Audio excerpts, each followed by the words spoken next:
And when we think about it from an artistic perspective, like you as the writer, you as the artist, writing in undergrad, writing post undergrad, coming back to grad school, thinking about where you're going to be post grad school. What points of evolution are you seeing with your own artistic practice over these different phases of your work? I smiled when you said writing as an undergrad because I've been thinking about my undergrad thesis recently and how like basic it was. I'm like so proud of myself for doing it, but like I feel like I felt this need to like say something totally brand new that no one had ever said before, which is ridiculous. It was like I had this feeling that like if I don't do that, then I have nothing to say. And that means it's all of it's rough. And I do not want to look at it. But I've, you know, not to mention Carrie again, but she was our thesis workshop. So she's been really helpful for this stuff. But like something that has talked a lot about is like, it can just be interesting.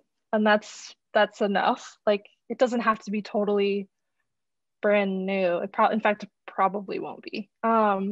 Somebody has probably said some version of it before, but that doesn't mean it's not worthwhile and not interesting, which seems so basic, but like that is a huge jump for me. And I don't know, it's less scary to sit down and write if it's like, you know, if I'm not expecting that I'm going to have this huge thing if I'm not putting that kind of pressure on myself to sort of, you know, I don't know, change the way that somebody thinks about something. Like that's maybe a little bit too high of expectations for myself. So yeah, I think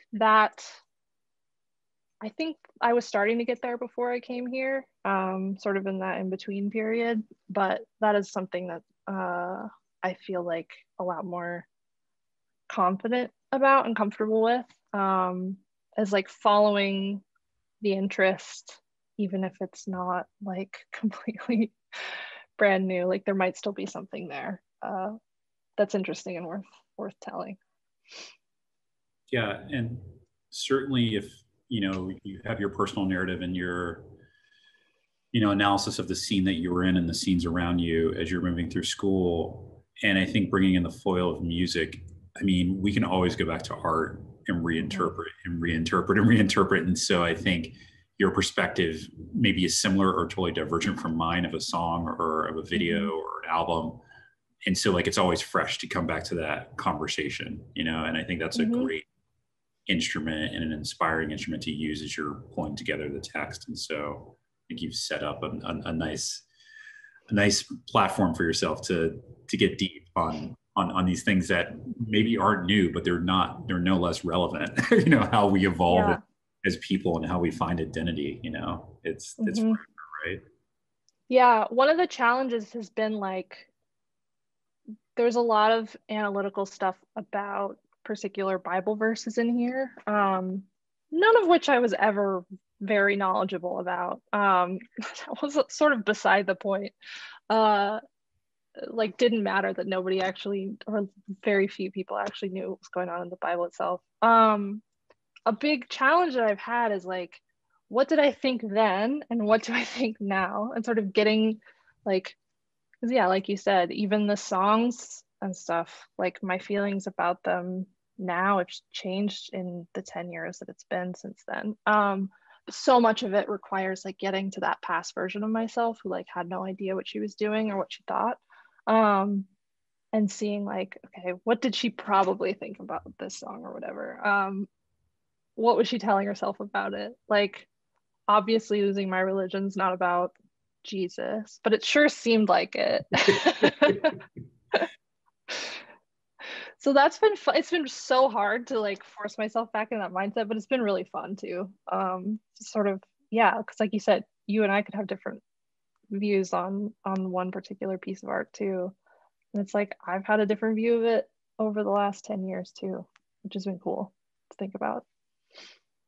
As you came to Iowa City and attended the nonfiction writing program at the University of Iowa, how have you found community here in Iowa City in or outside of the program. What's that been like for you, that part of your life? It's been amazing. It's kind of what I came here for. I was lacking that a lot where I came from. I mean, I had like a small community back in Portland, but what I felt like I was lacking was like writers to talk about this stuff with, and people who are interested in this, in similar stuff, asking themselves similar questions. So that was actually that was a huge motivator for me to want to go back to school. And I thought it was going to be like such a slow thing, the sense of like, I was like, it's probably going to take me like so long to make friends, because like it usually does, but it's not that at all. Like just sort of all thrown into this very weird world. And you naturally sort of form bonds pretty quickly, in the program, at least. That's been my experience. And I think just generally, like, I mean, it's been hard the last year, right? Because so much of it community wise was just like going to readings and seeing who, like the familiar faces from the other programs that I would see at the same things, and then, forming acquaintanceships that way of like, oh, clearly we're into similar stuff, because I keep seeing you at all the same things. So that was useful too, which was true in Portland to an extent too, but I think more so here, just because the writing world feels so connected here. Like I think, NWP is technically separate from the workshop, but I think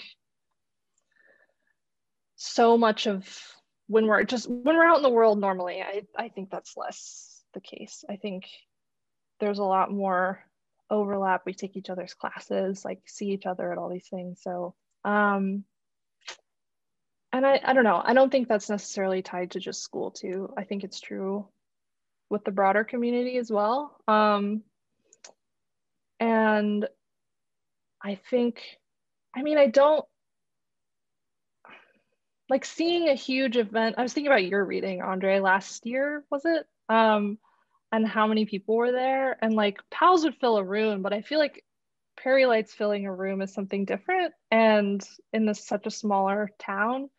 And that's always been really, I don't know, that's always been really inspiring to me, to just know that we're in a place that people actually care about that stuff.